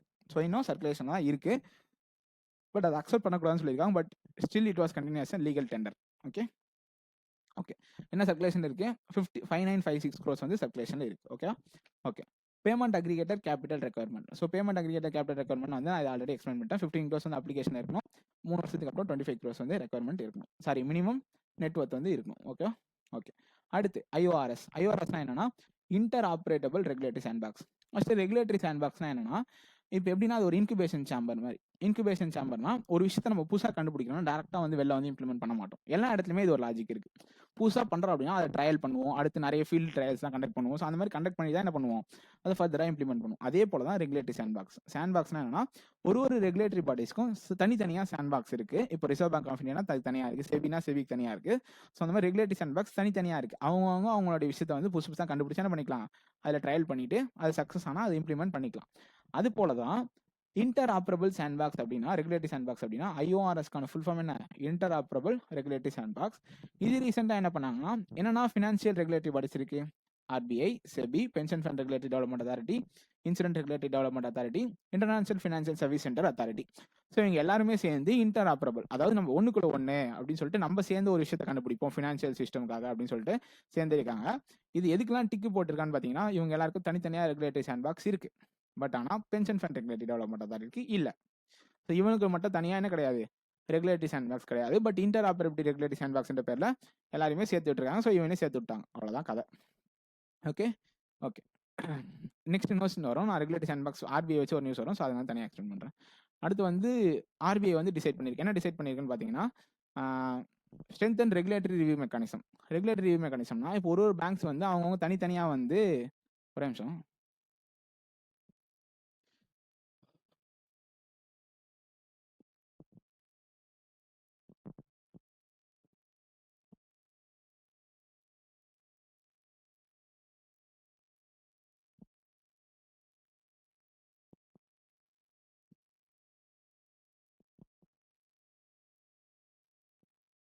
ஓகே என்னன்னா ரீசெண்டாக வந்து ரிவ்யூ ரெகுலேட்டரி மெக்கானிசம் வந்து ரிசர்வ் பேங்க் வந்து ஸ்ட்ரென்தன் பண்ணுது. அதுக்காக ஒரு கமிட்டி கொண்டு வந்திருக்கு. அது பேர் தான் என்னது, ரெகுலேட்டரி ரிவ்யூ செல், RRC.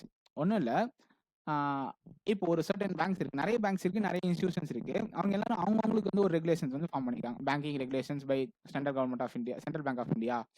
அந்த மாதிரி அவங்கவுங்க பேங்க்னு அவங்கவுங்க வந்து பண்ணிக்கிறாங்களே. ஸோ அந்த ரெகுலேஷன்ஸை யார் ரிவ்யூ பண்ணுவா, அவன் கரெக்டாக பண்ணுறானா தப்பு பண்ணுறானா அப்படின்னு சொல்லிட்டு அந்த ரெகுலேஷன்ஸை ரிவ்யூ பண்ணுறதுக்கு ஒரு செல், அதுதான் ரெகுலேட்டரி ரிவ்யூ செல் RRC. இதுக்கான ஹெட் யார் பார்த்தா ராணா அசுதோஷ் சிங். அவர் யார், MD of state bank of India. So இதுக்கு ஒரு டைம் டியூரேஷன் நான் மிஸ் பண்ணியிருக்கேன். எவ்ரி 5 to 7 years வந்து அந்த ரிவ்யூ வந்து நடக்கும். ஒரு ரெகுலேஷன்ஸையும் நம்ம என்ன பண்ணுவாங்க, எவ்ரி 5 to 7 years வந்து அதை ரிவ்யூ பண்ணி ரெகுலேட்டர் பண்ணுவாங்க. யாரு, ரிசர்வ் பேங்க் ஆஃப் இந்தியா கொண்டு வந்திருக்கு. இது பேர் தான் regulatory review cell. Every 5 to 7 years every regulations has been reviewed. ஓகேவா? ஓகே. ஸோ இதுக்கான ஹெட் வந்து ராணா அசுதோஷ் சிங். அவர் வந்து MD of state bank of India. அடுத்து authorised category 1 dealers. Authorised category 1 dealer banks வந்து IFSC பேங்கிங் யூனிட் இருக்குல்ல, IFSC பேங்கிங் யூனிட்னா IBUன்னு சொல்லுவாங்க. இதுதான் கிஃப்ட் சிட்டியில் இருக்கு. IFSC பேங்கிங் யூனிட் வந்து கிஃப்ட் சிட்டி குஜராத்தில் இருக்கு. அது வந்து என்ன பர்மிட் பண்ணியிருக்காங்க, ஆத்தரைஸ்டு கேட்டகரி 1 டீலர் பேங்க்ஸ்க்கு என்ன பர்மிஷன் ரீசெண்டாக கொடுத்துருக்காங்க அப்படின்னு பார்த்தீங்கன்னா, NDDCல அவங்க பார்ட்டிசிபேட் பண்ணலாம். NDDC ருபி டெரிவேட்டிவ்ஸ்ல அவங்க பார்ட்டிசிபேட் பண்ண முடியும். NDDCனா நான் டெலிவரபிள் டெரிவேட்டிவ் கான்ட்ராக்ட். நான் டெலிவரபிள் டெரிவேட்டிவ் கான்ட்ராக்ட் வந்து இஷ்யூ பண்ணலாம். இதை பற்றி நான் பெருசாக படிக்கல, அதனால தெரியல. பட் NDDCல யார் பார்ட்டிசிபேட் பண்ணலாம், ஆத்தரைஸ்டு கேட்டகரி 1 டீலர் 1 பேங்க்ஸ் வந்து பார்ட்டிசிபேட் பண்ணலாம். NDDCல அந்த NDDC என்னது, ருபி டெரிவேட்டிவா இருக்கலாம் அப்படின்றது இப்போதைக்கான பாயிண்ட். ஸோ இந்த நியூஸ் வந்து இதுதான் சொல்ல வருது. Okay okay. பேங்கிங் ஆம்பர்ட்ஸ்மேன் ஸ்கீம் வந்து இருக்கு. பேங்கிங் ஆம்பர்ட்ஸ்மேன் ஸ்கீம் வந்து என்னன்னா, காம்பன்சேஷன் வந்து குடுக்கலாம். ஸோ பேங்கிங் ஆம்பர்ட்ஸ்மேன் ஸ்கீம் வந்து இப்போ காம்பன்சேஷன் குடுக்கும். பேங்கிங் ஆம்பர்ட்ஸ்மேன்னா என்ன? நம்ம வந்து ஒரு பேங்க் மேல கம்ப்ளைண்ட் வந்து ஃபைல் பண்ணோம் அப்படின்னா, அந்த பேங்க்ல இருந்து 30 நாளுக்குள்ள வேலிட் ரெஸ்பான்ஸ் வரல, ஐ மீன் நம்மளுக்கு சாட்டிஸ்ஃபையான ரெஸ்பான்ஸ் வரல அப்படின்னா என்ன பண்ணலாம்? நம்ம பேங்கிங் ஆம்பர்ட்ஸ்மேனுக்கு போகலாம். பேங்கிங் ஆம்பர்ட்ஸ்மேனுக்கு போனதுக்கப்புறம் என்ன பண்ணுவாங்க? அந்த பிரச்சனை கரெக்டாக செக் பண்ணிட்டு நமக்கு காம்பன்சேஷன் எவ்வளோ வரைக்கும் கொடுப்பாங்க? வேலிடான ரீசன் இருந்துச்சுன்னா 20 லட்சம் வரைக்கும் பேங்கிங் ஆம்பர்ட்ஸ்மேன்ல வந்து நமக்கு காம்பன்சேஷன் கொடுக்க வாய்ப்பு இருக்கு. இந்த கேள்வி லாஸ்ட் இயர் ஆர்ஆர்பி பிஓ மீன்ஸ்ல கேட்டாங்க. என்ன கேள்வினா, இன் கேஸ் மென்டல் ஹராஸ்மெண்ட்ல ஒரு பேங்கிங் ஆம்பர்ட்ஸ்மேன் நம்ம ஒரு பேங்க்ல போய் போறோம், என்ன வந்து மன உளைச்சலுக்கு ஆளாகிட்டான் அப்படின்னு இருந்துச்சுன்னா அதுக்கு 1 லட்சம் வரைக்கும் காம்பன்சேஷன் கொடுப்பாங்க. ஓகேவா? ஓகே, இதுதான் சொல்ல வந்தேன். ரெகுலேட்டரி சாண்ட்பாக்ஸ் வந்து ஒரு வருஷமும் Reserve bank of India conduct பண்ணிட்டு தான் இருக்காங்க. ஓகே, இப்போ என்னன்னா ஃபிஃப்த் கோஹர்ட்னா 5வது எடிஷன். 5வது எடிஷன்ல என்ன தீம்ல வந்து regulatory sandbox Reserve bank of India பண்ணுதுன்னு பாத்தீங்கன்னா தீம் நியூட்ரல் கான்செப்ட்ல வந்து பண்ணுது. இது யார் யார் சேர்ந்து பண்றா? இப்போ வந்து நான் சொன்ன ஒரு இதுலயும் வந்து ஒரு விஷயம் புதுசா கண்டுபிடிச்சு என்ன பண்ணுவாங்க? இம்ப்ளிமெண்ட் பண்ணுவாங்க. ஓகேவா? அப்படி இம்ப்ளிமெண்ட் பண்றப்போ அந்த மாதிரி இப்போ ரெகுலேட்டரி சாண்ட்பாக்ஸ் என்ன கண்டுபிடிச்சாங்கன்னு பாத்தீங்கன்னா, ஐபிடிஐசி கூட வந்து ஐசிஐசிஐ பேங்க்கும், ஹெச்டிஎஃப்சி பேங்க்கும், எஸ் பேங்க்கும், அடுத்து ஆதித்யா பிர்லா கேபிட்டல் லிமிடெடும் சேர்ந்து என்ன பண்ணியிருக்காங்க? ஒரு விஷயத்தை கண்டுபிடிச்சிருக்காங்க. அதுதான் இப்போ கன்ஃபார்ம் பண்ணியிருக்காங்க. அது என்னது? Block chain financing solutions for NBFC. அதுதான் இப்போ 5th இதில் கண்டுபிடிச்ச விஷயம். இதுக்கான தீம் வந்து தீம் நியூட்ரல் அப்படின்றது 5வது கோஹார்ட்னுடைய தீம். இது எதுக்கு? ரிசர்வ் பேங்க் ஆஃப் இந்தியாவுக்கு. அதுக்கு முன்னாடி என்ன சொன்னேன்? ஐஓஆர்எஸ்ல pension fund regulatory development authority மட்டும் என்ன கிடையாது, உங்களுக்கு ரெகுலேட்டரி ஓன் சாண்ட்பாக்ஸ் கிடையாது. ஓகே, ஸோ எல்லா நியூஸையும் ஞாபகம் வச்சுக்கணும். அடுத்து ஓகே, அடிஷனல் ஃபேக்டர் ஆத்தென்டிகேஷன். ஏஎஃப்னா என்ன? Additional factor authentication. ஆல்ரெடி நம்ம ஒரு ட்ரஸ்டட் யூசர் தான், ஸ்டில் நம்ம கிட்ட ஏன் வந்து இன்னும் ஓடிபிலாம் கேட்குது? இந்த ஓடிபி கேட்கும், அப்புறம் வந்து என்ன கேட்கும், சம்டைம்ஸ் வந்து ஃபிங்கர் பிரிண்ட் கேட்கும். அதெல்லாம் ஏன் கேட்குது? அது ஆக்சுவலாக அடிஷனல் ஃபேக்டர் ஆத்தென்டிகேஷன். அதாவது நார்மலாக ஒரு ஆத்தென்டிகேஷன் பண்ணுது, ஆனாலுமே திரும்ப ஒரு அடிஷனலாக ஆத்தென்டிகேஷன் எது எதுக்கெல்லாம் பண்ணும் அப்படின்னு மாதிரி இருக்கு. இதுக்கான லிமிட்ஸ்லாம் நான் சொல்லியிருப்பேன். Contactless transaction. ஆக்சுவலாக கான்டாக்ட்லெஸ் டிரான்சாக்ஷனை தாண்டி இன்னொன்று வந்து கான்டாக்ட்லெஸ் நான் ப்ரெசன்ஸ் அப்படின்னு ஒன்று இருக்கு. கான்டாக்ட்லெஸ் நான் ப்ரெசன்ட் டிரான்சாக்ஷன் அப்படின்னு இருக்கு. ரெண்டுத்துக்கும் வித்தியாசம் புரிஞ்சுங்க. கான்டாக்ட்லெஸ் தான் இதுவும், ஆனால் இது நான் ப்ரெசன்ட் டிரான்சாக்ஷன். இது கான்டாக்ட்லெஸ் டிரான்சாக்ஷன். ஜஸ்ட் நம்ம இருக்கோம் அந்த இடத்துல, புரியுதா? கான்டாக்ட்லெஸ்னா கான்டாக்ட் இல்லாமல் டிரான்சாக்ஷன் பண்ணுறது. 5000 ரூபாய்க்கு குறைவு வரைக்கும் அடிஷனல் ஃபேக்டர் ஆத்தென்டிகேஷன் தேவை இல்லை. அதாவது ஒரு அடிஷனல் ஃபேக்டர் ஆத்தென்டிகேஷன் எப்போ தேவைப்படும்? அந்த மாதிரி இடத்துக்கு நமக்கு 5000 ரூபாய்க்கு மேலே பண்ணுறப்ப கான்டாக்ட்லெஸ் டிரான்சாக்ஷனுக்கு தேவைப்படும். அதுவே கான்டாக்ட்லெஸ் நான் ப்ரெசன்ட் டிரான்சாக்ஷனுக்கு உங்களுக்கு 2000 ரூபாய்க்கு வரைக்கும் தான் என்ன பண்ண முடியும்? அடிஷனல் ஃபேக்டர் ஆத்தென்டிகேஷன் இல்லாமல் பண்ண முடியும். ஃபார் என்னது? கான்டாக்ட்லெஸ் கார்டு டிரான்சாக்ஷன் வந்து ஒரு நிமிஷம்.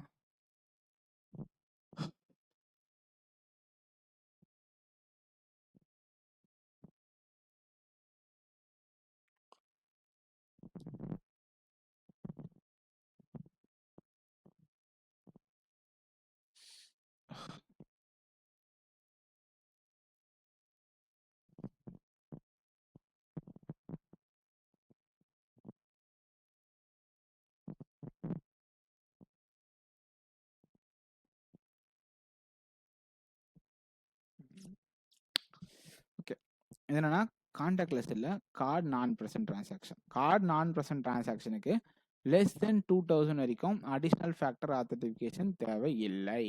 இது எல்லாத்துக்கும் நான் எழுதியிருக்கேன்னா எந்த லிமிட் வரைக்கும் அடிஷனல் ஃபேக்டர் ஆத்தென்டிகேஷன் தேவையில்லை அப்படின்னு எழுதியிருக்கேன்.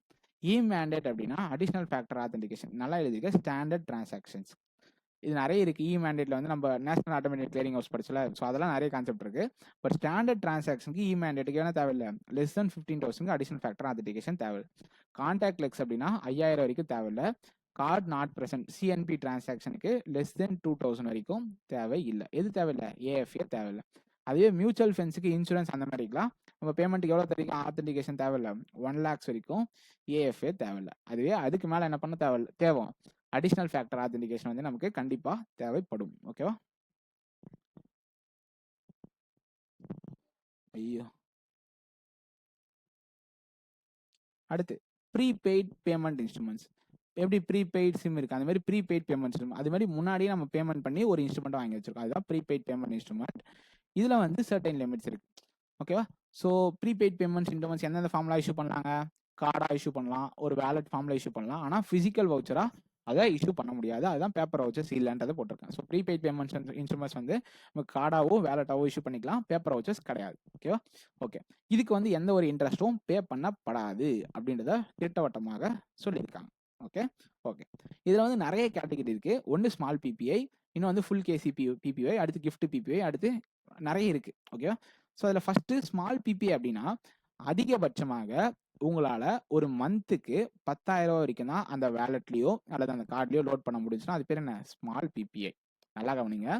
அதிகபட்சமாக ஒரு பிபிஐயில் 10,000 வரைக்கும் தான் ஒரு மந்த்லி உங்களால் லோட் பண்ண முடியும் அப்படின்னா அது பேர் ஸ்மால் பிபிஐ. ஓகேவா? இது ஏதோ டைம் சவுண்ட் வருது. Hello hello. Okay okay. அது வந்து ஸ்மால் பிபி. அதே ஃபுல் கேஒய்சி பிபி அப்படின்னா எல்லா கேஒய்சியும் ப்ராசஸும் கம்ப்ளீட் பண்ண ப்ரீபெய்ட் பேமெண்ட் இன்ஸ்ட்ருமெண்ட்ல உங்களால் மொத்தமாக, அதாவது ஓவராலாக 2 lakh வரைக்கும் உங்களால் லோட் பண்ண முடியும். இந்த பாயிண்ட் இம்பார்ட்டன்ட். அதுவே நார்மலாக இந்த ஃபுல் கேசி பிபிஐலுமே உங்களுக்கு என்ன லிமிட் இருக்கு? ஒரு டிரான்சாக்ஷனில் 10,000 வரைக்கும் தான் பண்ண முடியும். நல்லா கவனிங்க. ஸ்மால் பிபிஐனா மந்த்லி 10,000ங்க. அதுவே நார்மல் ஃபுல் கேசி பிபிஐ இல்லை ஜென்ரலான பிபிஐ அப்படின்னா ஒரு டிரான்சாக்ஷனில் 10,000மோ ஒரு மந்த்துக்கு 50,000மோ லிமிட் இருக்கு. ஸோ பர் டிரான்சாக்ஷன் 10,000, மந்த்லி 15,000 அப்படின்னா அது ஸ்டாண்டர்ட் பிபிஐ. அதுவே ஸ்மால் பிபிஐ அப்படின்னா மொத்தமாக ஒரு மந்த்லிக்கே 10,000 தான் லிமிட்டு.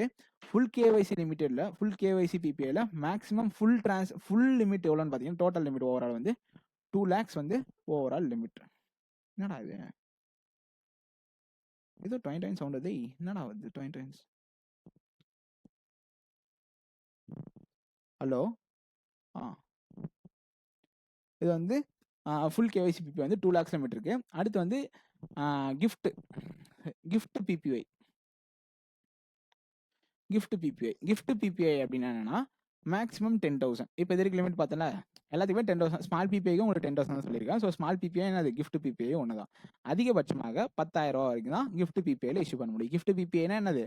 இது வந்து நாட் ரீலோடபிள். இதை வந்து திரும்ப ரீலோட் பண்ண முடியாது. இந்த அமௌண்ட்டை திரும்ப வேற ஒரு விஷயத்துக்காக யூஸ் பண்ண முடியாது. கேஷாகவும் அவுட் பண்ண முடியாது. இந்த ஃபண்ட்ஸையும் ட்ரான்ஸ்ஃபர் பண்ண முடியாது. கண்டிப்பாக நம்ம யூஸ் பண்ணி தான் ஆகணும். ஸோ கிஃப்ட் வவுச்சராக நமக்கு கொடுக்குறாங்க அப்படின்னா கண்டிப்பாக நம்ம அதை யூஸ் பண்ணி தான் ஆகணும். அதை ட்ரான்ஸ்ஃபரும் பண்ண முடியாது, கேஷாகவும் எடுக்க முடியாது, திரும்ப ரீலோடும் பண்ண முடியாது அப்படின்றத புரிஞ்சுக்கணும். அதுவே பிபிஒய்ஸ் ஃபார் மாஸ் டிரான்சிட் சிஸ்டம், அதாவது எப்பவுமே அதோடைய அவுட்ஸ்டாண்டிங் எவ்வளோ இருக்கக்கூடாது? 3,000க்கு மேலே இருக்கக்கூடாது. இதெல்லாம் ரொம்ப டீப்பான நியூஸ், பட் சும்மா தெரிஞ்சு வச்சுக்கோங்க. PPIs for mass transition system அப்படின்ற ஒரு கான்செப்ட் இருக்கு. எப்படி PPI gift, PPI small, PPI KYC அந்த மாதிரிலாம் இருக்கு. அந்த மாதிரி வந்து PPI for mass transition system வந்து இருக்கு. அது எப்பவுமே எவ்வளோ இருக்கக்கூடாது? அவுட்ஸ்டாண்டிங் வந்து 3,000க்கு மேலே இருக்கக்கூடாது. ஓகேவா? ஓகே. நெக்ஸ்ட்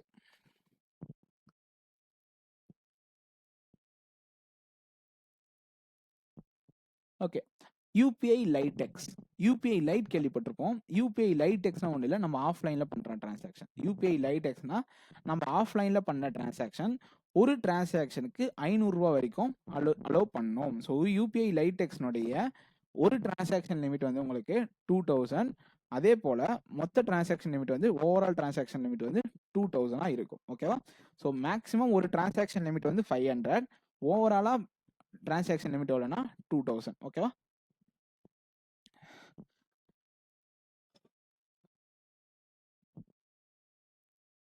ஒரே நிமிஷம்.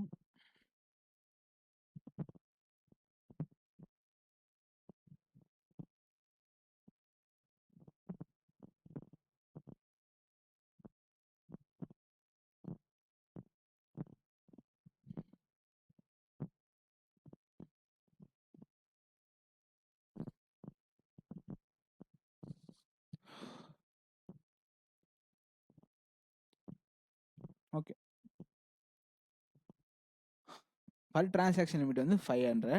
ஓவரால் டிரான்சாக்ஷன் லிமிட் வந்து 2,000. ஸோ இது வந்து ஆஃப்லைன் டிரான்சாக்ஷன் சொன்னாலும் சரி தான், யூபிஐ லைட்டெக்ஸ்ன்னு சொன்னாலும் ஓகே தான். இந்த ஓவரால் வந்து வேலெட்னு சொல்லலாம். ஸோ ஓவரால் டிரான்சாக்ஷன் 2,000 ஓகே தான். வேலெட்லேயும் உங்களால் அட் அ டைமில் யூபிஐ லைட்டெக்ஸில் 2,000 தான் வைக்க முடியும். ஓகேவா? ஓகே. அதே யூபிஐ லைட்னா உங்களால் ஒரு டிரான்சாக்ஷனுக்கு 1,000 ரூபாவும் டோட்டல் குமுலேட்டிவ் லிமிட் வந்து 10,000 ஆகும். வேலெட்டில் உங்களால் 5,000 ஆகும் வைக்க முடியும் அப்படின்றது லிமிட்ஸ். ஓகேவா? அதாவது ஒரு டிரான்சாக்ஷனுக்கு 1,000, வேலெட்டில் 5,000, டோட்டலாக ஒரு நாளைக்கு லிமிட் 10,000. நல்லா தெளிவாக புரிஞ்சுங்க. ஒரு டிரான்சாக்ஷன் 500னா லைட்டெக்ஸ், ஒரு டிரான்சாக்ஷன் 1,000னா லைட், ஓவரால் லிமிட் 2,000 அப்படின்னா லைட், ஓவரால் லிமிட் 10,000 அப்படின்னா லைட் எக்ஸ் 2,000னா லைட் எக்ஸ், 10,000னா லைட். அதுவே வேலெட்டில் நீங்கள் 5,000 வரைக்கும் வச்சுக்கலாம். ஓகேவா? ஸோ அதுதான் வந்து யூபிஐ லைட்டுக்கான லிமிட்ஸ். யூபிஐ சர்க்கிள் லிமிட் சொன்ன ஞாபகம் இருக்கா? 5,000 ஒரு டிரான்சாக்ஷனுக்கு 15,000 மந்த்லி லிமிட். ஸோ இது ஞாபகம் இருக்கும். ஓகேவா? எக்ஸ் இல்லை, ஞாபகம் இருக்கும். அடுத்து principle for authentication of digital payment transactions. அதாவது டிஜிட்டல் பேமெண்ட்டுக்கு நம்ம சொன்ன எவ்வளோ நேரம் ஆத்தென்டிகேஷன் என்ன வெரிஃபிகேஷன். அதுக்கு வந்து இப்போ ரீசெண்டாக ஆர்பிஐ என்ன சொல்லியிருக்காங்கன்னா, கண்டிப்பாக 2 டிஸ்டிங் ஃபேக்டர்ஸ், அதாவது 2 விதமான ஃபேக்டர்ஸ் ஆத்தென்டிகேஷன் வந்து கண்டிப்பாக இருக்கணும். அதில் ஒன்று கண்டிப்பாக டைனாமிக்காக இருக்கணும் அப்படின்றது வந்து இப்போதைக்கு ரிசர்வ் பேங்க் ஆஃப் இந்தியா சொல்லியிருக்க principle for authentication of digital payment transaction. இது என்பிசிஐ கீழே வரும். ஓகேவா? ஸோ டிஜிட்டலாக ஒரு பேமெண்ட் டிரான்சாக்ஷன் பண்ணுறோம் அப்படின்னா கண்டிப்பாக 2 டிஸ்டிங் ஃபேக்டர் இருக்கும். அதாவது ஒரு டிஸ்டிங் ஃபேக்டர் வச்சு அந்த டிரான்சாக்ஷன் பண்ணக்கூடாது. எப்படின்னா யூபிஐ பின்னு போடணும், அடுத்து ஃபேஸ் லாக் பண்ணணும். அந்த மாதிரி 2 டிஸ்டிங்டான இருக்கணும். அதில் ஒன்று கண்டிப்பாக டைனாமிக்காக இருக்கணும் அப்படின்றது இப்போதைக்கு இருக்க ரூல். ஓகேவா? ஸோ இது புதுசாக சேஞ்சஸ் கொண்டு வந்தாங்க. இது வந்து எஸ்எம்எஸ், ஓடிபி அந்த மாதிரி நிறைய ஃபேக்டர்ஸ் இருக்குல்ல. ஸோ அந்த மாதிரி எது வேணாலும் பண்ணலாம். பட் அதில் 2 ஃபேக்டர் டிஸ்டிங்காக இருக்கணும். ஒன்று நமக்கு டைனாமிக்காக இருக்கணும். எப்போ இருந்து? அடுத்த வருஷம் April 1, 2026 இதை இம்ப்ளிமெண்ட் பண்ண போகிறாங்க. UPI tap and pay. UPI tap and pay அந்த கான்செப்டில் ஒரு இண்டிவிஜுவல் டிரான்சாக்ஷன் வந்து அப் டு 500 வந்து எந்த பின்னும் தேவைப்படாது. ஓகேவா? அதுவே அதுக்கு மேலே நீங்கள் டிரான்சாக்ஷன் பண்ணிங்கன்னா கண்டிப்பாக பின் வந்து போட சொல்லும். ஓகேவா? யூபிஐ டேப் அண்ட் பே கான்செப்டில் 5,000 வரைக்கும் உங்களுக்கு எதுவுமே போட தேவையில்ல. ஆனால் அதுக்கப்புறம் வந்து நீங்கள் என்ன பண்ணணும்? பின்னா போடணும். யூபிஐ 123 பே. யூபிஐ 123 பேனா என்ன? ஒரு டிரான்சாக்ஷனுக்கு 10,000மோ ஒரு நாளைக்கு 1,00,000 லிமிட்டோ உங்களுக்கு இருக்கு. இன்னொன்று இருக்கு, அது *99#. ஸோ இது வந்து கேள்விப்பட்டிருக்க மாட்டோம். இது வந்து ஜிஎஸ்எம் சிம் பட்டன் ஃபோனில் யூஸ் பண்ணுற யூபிஐ லிமிட்டு. ஸோ இதை வந்து நம்ம யூபிஐ ரெஜிஸ்ட்ரேஷன் பண்ணி யூஸ் பண்ணுவோம். இதில் ஒரு ட்விஸ்ட் இருக்கு. என்னன்னா, நார்மலாக ஒரு டிரான்சாக்ஷனுக்கு உங்களால் 5,000 ரூபாய் அனுப்ப முடியும். நல்லா கவனிங்க. யூபிஐ 123ன்றது வேற, *99# வேற. *99# ஒரு பேமெண்ட்ஸ் யூபிஐ தான். இதில் வந்து ஒரு டிரான்சாக்ஷனுக்கு 10,000, இதில் ஒரு டிரான்சாக்ஷனுக்கு 5,000. இதில் ஓவராலாக ஒரு நாளைக்கு 1,00,000 லிமிட்டு, இதுலேயும் ஒரு நாளைக்கு 1,00,000 லிமிட். நான் என்னென்ன சொல்லியிருக்கேன் நல்லா நோட் பண்ணுங்க. யூபிஐ லைடெக்ஸ் சொல்லியிருக்கேன், யூபிஐ சர்க்கிள் சொல்லியிருக்கேன், யூபிஐ 123 சொல்லியிருக்கேன், *99# சொல்லியிருக்கேன், அடுத்து யூபிஐ டேப் அண்ட் பே சொல்லியிருக்கேன். ஸோ இது வரைக்கும் இதெல்லாம் சொல்லியிருக்கேன். ஓகேவா? ஸோ இது எல்லாத்துக்குமே டிஃப்ரென்ஸ் தெரியணும். கண்டிப்பாக லிமிட்ஸ் வந்து தெரிஞ்சிருக்கணும். கண்டிப்பாக தெரியாமல் போகக்கூடாது. அதுக்கப்புறம் என்ஏசிஹெச்னோட லிமிட்ஸும் உங்களுக்கு மேண்டேட்டுக்கு வந்து சொல்லியிருக்கேன். ஓகேவா? ஓகே. இங்கே வந்து இன்னாப்ரேட்டிவ் அக்கௌண்ட்டுக்கு ஒரு டெஃபினேஷன். இன்னாப்ரேட்டிவ் அக்கௌண்ட் டெஃபினேஷன் என்னன்னா, savings account and current account if there is no customer induced transaction in over 2 years. Customer induced டிரான்சாக்ஷனா நீங்கள் என்ன நினைக்கக்கூடாதுன்னா, வெறும் காசு எடுத்தா போட்டால் மட்டும் தான் அது கஸ்டமர் இன்டியூஸ்டு டிரான்சாக்ஷன் கிடையாது. அதில் 2 கேட்டகரி இருக்குது. ஒன்று நான் ஃபினான்ஷியல் டிரான்சாக்ஷன், இன்னொன்று ஃபினான்ஷியல் டிரான்சாக்ஷன். இது ரெண்டுத்தில் அவன் எது பண்ணியிருந்தாலுமே அது என்ன ஆகாது? இன்னாப்ரேட்டிவ் அக்கௌண்ட் கேட்டகரியில் வராது. இது ரெண்டுத்தில் எதையுமே அவன் 2 வருஷத்துக்கு பண்ணல அப்படின்னா என்னதான் அது? கண்டிப்பாக அது இன்னாப்ரேட்டிவ் அக்கௌண்ட் தான். ஸோ டார்மெண்ட்னா 1 year, இன்னாப்ரேட்டிவ்னா 2 years. ஓகேவா? ஃபினான்ஷியல் டிரான்சாக்ஷன் நம்ம எதெல்லாம் சொல்லுவோம் அப்படின்னு பார்த்தீங்கன்னா, ஒரு ஏடிஎம்ல காசு எடுக்கிறது, போடுறது, ஒரு பேங்க்ல போயிட்டு பணம் எடுக்கிறது, போடுறது, அப்புறம் டைரக்ட் பெனிஃபிட் ட்ரான்ஸ்ஃபர் பண்ணுறது, அடுத்து வந்து நெஃப்ட், ஆர்டிஜிஎஸ், அந்த மாதிரி நிறைய டிரான்சாக்ஷன் இருக்குல்ல. ஸோ அதை எது ஃபினான்ஷியலாக அவன் பண்ணாலுமே அது ஃபினான்ஷியல் டிரான்சாக்ஷன் கீழே வரும். அதே நான் ஃபினான்ஷியல் டிரான்சாக்ஷன்னா ஒரு என்கொயரி, அதாவது ஒரு பேங்க்ல போயிட்டு எனக்கு எவ்வளோ பேலன்ஸ் இருக்கு, அதுக்கப்புறம் வந்து ரெக்வஸ்ட் பண்ணுறது, அது இந்த மாதிரி வந்து எனக்கு மொபைல் நம்பர் மாற்றுங்க, என்னோட பேர் மாற்றுங்க, அட்ரஸ் மாற்றுங்க, அந்த மாதிரி ரெக்வஸ்ட் மாற்றுறது, அப்புறம் நாமினேஷனை மாற்றுறது, அப்புறம் சேஞ்ச் லிமிட், அதாவது எனக்கு வந்து இவ்வளோ தான் லிமிட் இருக்குது, ஒரு நாளைக்கு ஓடி வந்து 10,000 தான் எடுக்க முடியுது, அது 15,000 மாற்றுங்க. ஸோ அந்த மாதிரி எந்த ஒரு நான் ஃபினான்ஷியல் டிரான்சாக்ஷன் பண்ணியிருந்தாலுமே அது டிரான்சாக்ஷன் தான். பட் அது கஸ்டமர் இன்டியூஸ்டாக இருக்கணும். அப்படி இல்லைனா அது இன்ஆப்ரேட்டிவாக 2 வருஷத்தில் மாறிடும். ஸோ இந்த 2 கேட்டகரியுமே உங்களுக்கு டிரான்சாக்ஷன் தான். பட் அதை நம்ம ஃபினான்ஷியல், நான் ஃபினான்ஷியல்னு பிரிக்கிறோம். ஓகேவா? ஓகே. இப்போ ரீசெண்டாக வந்து October 1 வந்து ஒரு மானிட்டரி பாலிசி கமிட்டி வந்து மீட்டிங் நடந்துச்சு. அதில் வந்து நமக்கு நிறைய விஷயத்தை சொல்லியிருக்காங்க. October 1, 2025 நடந்துச்சு. ரெப்போ ரேட் 5.5 சேம் நியூட்ரல் ஸ்டான்ஸில் தான் வச்சிருக்காங்க. எந்த ஒரு சேஞ்சஸும் கிடையாது. நான் சொன்னல, இதில் 0.5 கம்மியாக இருந்தால் எஸ்டிஎஃப், இதில் 0.5 அதிகமாக இருந்தால் அது எம்எஸ்எஃப். கரெக்டா? அதுதான் இங்கே இருக்கும் எப்பவுமே. அதே போல் real GDP of Quarterly 1, 2005 to 2026 இப்போ முடிஞ்சுல. உங்களுக்கு April 1 இருந்து June 30 வரைக்கும் அதனுடைய குவார்டர்லி எவ்வளோன்னு பார்த்தீங்கன்னா உங்களுக்கு 7.8%. ஓகேவா? அதுவே கிராஸ் வேல்யூ ஆடட் ப்ராடக்ட்ஸ் வந்து 7.6% வந்து உங்களுக்கு இம்ப்ரூவ் ஆகிருக்கு. ஓகேவா? ஸோ ரியல் ஜிடிபி Quarterly 1 வந்து 7.8%, கிராஸ் வேல்யூ ஆடட் வந்து உங்களுக்கு 7.6%. நவ் ரியல் ஜிடிபி ப்ரொஜெக்டட், மொத்தமாக நம்ம ரியல் ஜிடிபி எவ்வளோ இருக்கும் அப்படின்னு ப்ரொஜெக்ட் பண்ணியிருக்காங்க இந்த ஃபினான்ஷியல் இருக்குன்னு பார்த்தீங்கன்னா 6.8% இருக்கும் அப்படின்றது சொல்லியிருக்காங்க. ஸோ குவார்டர்லி 1 முடிஞ்சா 7.8, குவார்டர்லி 2ல வந்து 7 ஆகும், குவார்டர்லி 3ல வந்து 6.4 ஆகும், குவார்டர்லி 4ல வந்து 6.2 ஆகும் இருக்கும். மொத்தமாக ரியல் ஜிடிபி 6.8 இருக்கும் அப்படின்றது ஒரு ப்ரிடிக்ஷன். ஸோ இது முடிஞ்சு குவார்டர்லி 2ல 7 இருக்கும், குவார்டர்லி 3 வந்து 6.4, அடுத்து 6.2. இது மொத்தத்தையும் ஆவரேஜ் எடுத்தால் உங்களுக்கு 6.8 இருக்கும் அப்படின்றது ஒரு கணிப்பாக இருந்திருக்கு. ஓகேவா? அதுக்கப்புறம் CPI inflation, consumer price index inflation வந்து உங்களுக்கு 8 வருஷம் லோவாக எப்போ இருந்துச்சு? இந்த வருஷம் நமக்கு ஜூலையில் இருந்துச்சு. கரெக்டாக 1.6% அப்படின்னு இருந்துச்சு. கரெக்டாக, அதாவது சிபிஐனோட 8 வருஷம் லோவை எப்போ ரீச் பண்ணிச்சு? நமக்கு இந்த வருஷம் ஜூலையில் ரீச் பண்ணிச்சு. அதுக்கப்புறம் ஆகஸ்ட்ல வந்து எவ்வளோ இருந்துச்சு? 2.1% இருந்துச்சு. இது என்னது? இயர் ஆன் இயர் பேசிஸ், அதாவது 2024 ஜூலையில் வந்து இருக்கிறத விட உங்களுக்கு 1.6% தான் இருக்கு சிபிஐ இன்ஃப்ளேஷன் இருந்திருக்குன்றது தான் இந்த கம்பேரிசன். ஓகேவா? யூபிஐ டிரான்சாக்ஷன் அண்ட் வால்யூம் வந்து யூபிஐ வந்து எத்தனையோ பில்லியன் பேமெண்ட்ஸ் வந்து இப்போ நடந்திருக்கு. அதில் டிரான்சாக்ஷன் வால்யூம் வச்சும் வேல்யூ வச்சும் யார் ஃபர்ஸ்ட் இருக்கா? கூகுள் பே கிடையாது, ஃபோன்பே தான் ஃபர்ஸ்ட் இருக்கு. 46.46%, நியர்லி 50% ஆஃப் டிரான்சாக்ஷன் எதாவது நடக்குது உங்களுக்கு ஃபோன்பேல நடக்குது. அடுத்து தான் கூகுள் பே, அடுத்து பேடிஎம், அடுத்து நேவி, அடுத்து சூப்பர் மணி. ஸோ இந்த 5 ஆப் தான் டாப் 5 கேட்டகரியில் எப்பவுமே இருக்கும். ஓகேவா? ஓகே, அடுத்து வந்து யூபிஐ பேனோ வந்து யாருக்கு கூட தெரியும், சிங்கப்பூர் கூட கொலாப் பண்ணதான் யூபிஐ பேனோ. ஸோ யூபிஐ பேனோ வந்து ஆல்ரெடி எத்தனை பேங்க்ல இருந்துச்சு? 13 பேங்க்ல இருந்துச்சு. இப்போ புதுசாக ஒரு 6 பேங்க்ல இம்ப்ளிமெண்ட் பண்ணி 16 பேங்க்ல இருக்கு. இது எதுக்காக? கிராஸ் பார்டர் ரெமிட்டன்ஸ்க்கு ஹெல்ப் பண்ணுறதுக்காக. ஏன்னா சிங்கப்பூருக்கும் யூபிஐ இதுக்கும் நம்ம அனுப்பிச்சிக்கலாம்ல. ஸோ அந்த கேட்டகரிக்காக ஹெல்ப் பண்ணுறதுக்காக கொண்டு வந்ததான் UPI pay now. Okay okay Exim pay அப்படின்ற ஒரு பேங்க் வந்து ரீசெண்டாக வந்து பேங்க் இல்லை, நான் பேங்கிங் ஃபினான்ஷியல் கம்பெனி வந்து பேமெண்ட் அக்ரிகேட்டர் கிராஸ் பேட்டரா வந்து அப்போ இப்போ ரீசெண்டாக லைசன்ஸ் கொடுத்து, யார் கொடுத்தா? எக்ஸிம் பே அப்படின்ற இதுக்கு வந்து ரிசர்வ் பேங்க் ஆஃப் இந்தியா வந்து பிஏசிபி லைசன்ஸ் வந்து கொடுத்தாங்க. ஓகே, இந்த கேட்டகரி வந்து இம்பார்ட்டன்ட், மேபி கேட்க நிறைய சான்சஸ் இருக்கு. ஓகே, பட் சும்மா நான் அசம்ஷனாக தான் சொல்கிறேன், கேட்டாங்கன்னா நல்லா இருக்கும்ல. ஓகே, ரீகேஒய்சினா என்னன்னா, கேஒய்சி, அதாவது திரும்ப அவங்க கொடுத்த கேஒய்சி டீடைல்ஸ் கரெக்டா இல்லையா அப்படின்னு சொல்லிட்டு திரும்ப ஒரு ரீவெரிஃபிகேஷன் பண்ணதான் என்னது ரீகேஒய்சி ப்ராசஸ். அந்த ரீகேஒய்சி ப்ராசஸ்ல 3 கேட்டகரி இருக்கு. ஒரு கஸ்டமருக்கு இந்த டியூரேஷன்ல இன்டர்வல்ல பண்ணணும் அப்படின்னு சொல்லிட்டு இருக்கு. அதாவது எல்லா கஸ்டமருக்கும் எல்லா டைமும் சேமா பண்ண மாட்டாங்க. இப்போ நம்ம நார்மலா ஒரு இண்டிவிஜுவல் கஸ்டமர் அப்படின்னா நமக்கு 10 வருஷத்துக்கு ஒரு டைம் வந்து ரீகேஒய்சி பண்ணுவாங்க. நமக்கு அந்த அளவுக்கு ஒன்றும் பெருசா ரிஸ்க் இருக்காதுல்ல. அதுவே மீடியம் ரிஸ்க்னா ஒரு சின்ன என்டர்பிரினர்ஷிப் வச்சிருக்காங்க, ஒரு சின்ன பிசினஸ் பண்றவங்க, அந்த மாதிரி இருக்கவங்களுக்கு நம்ம மீடியம் ரிஸ்க்னு போட்டு 8 வருஷத்துக்கு ஒரு டைம் வந்து ரீகேஒய்சி பண்ணுவாங்க அவங்களுக்கு. ஆனா ஹை ரிஸ்க் இண்டிவிஜுவல்ஸ் யாருன்னு பாத்தீங்கன்னா இந்த பிசினஸ் மேன்ஸ், பெரிய பெரிய பிசினஸ் மேன்ஸ், பொலிட்டீஷியன்ஸ், அவங்களாம் வந்து என்ன பண்ணுவாங்க? நிறைய மணியை இன்வால்வ் ஆகாங்க. அவங்களுடைய கேஒய்சி ப்ராசஸ்க்காக என்ன பண்ணுவாங்க? அங்க மணி லாண்டரிங் அதெல்லாம் நடக்கக்கூடாதுன்றதுக்காக அவங்களுடைய கேஒய்சி டீட்டெயில்ஸை உங்களுக்கு 2 வருஷத்துக்கு ஒரு டைம் வந்து செக் பண்ணுவாங்க. ஸோ இது ரொம்ப ரொம்ப இம்பார்ட்டன்ட். ஓகேவா? இப்போ ரீசெண்டாக கேள்விப்பட்டிருப்பீங்க, நிறைய ஜன்தன் அக்கௌண்ட்ஸ் வந்து உங்களுக்கு 2014 இம்ப்ளிமெண்ட் பண்ணாங்களா, இப்போ 11 வருஷம் ஆயிடுச்சு. ஸோ நிறைய அக்கௌண்ட் வந்து உங்களுக்கு ரீகேஒய்சி பண்ணது பெண்டிங் இருக்கு. அதுக்காக என்ன பண்ணிச்சு ரிசர்வ் பேங்க் ஆஃப் இந்தியா? ஒரு இது வந்து ரிலாக்ஸேஷன் வந்துச்சு. ஒன்று, அந்த முடிஞ்சவங்களுக்கு 1 வருஷத்தை ரீகேஒய்சி பண்ணுங்க, அப்டேட் பண்ணுங்க. இல்லையா, அடுத்த வருஷம் ஜூன் 30. ஸோ எல்லாமே ஒன்று தான். ஒன்று அடுத்த வருஷம் ஜூன் 30க்குள்ள பண்ணுங்க, இல்லைனா 1 வருஷம் டைம் எடுத்து அந்த கேஒய்சி ப்ராசஸ் அப்டேஷனை முடிச்சிருங்க அப்படின்னு வந்து சொல்லியிருக்கு. ஓகேவா? ஸோ இந்த ரீகேஒய்சிக்கு இதுக்கு வந்து category high risk, medium, loan வந்து 3 கேட்டகரி இருக்கு. ஸோ அது வந்து என்ன டியூரேஷன் ஆஃப் இன்டர்வல் அது பண்ணுறோம் அப்படின்றத வச்சு மாறும். ஓகேவா? ஸோ அடுத்த நாள் வந்து இன்னொரு வீடியோவில் ரெக்கார்ட் பண்ணுறேன். எனக்கு வந்து வாய் வலிக்கு.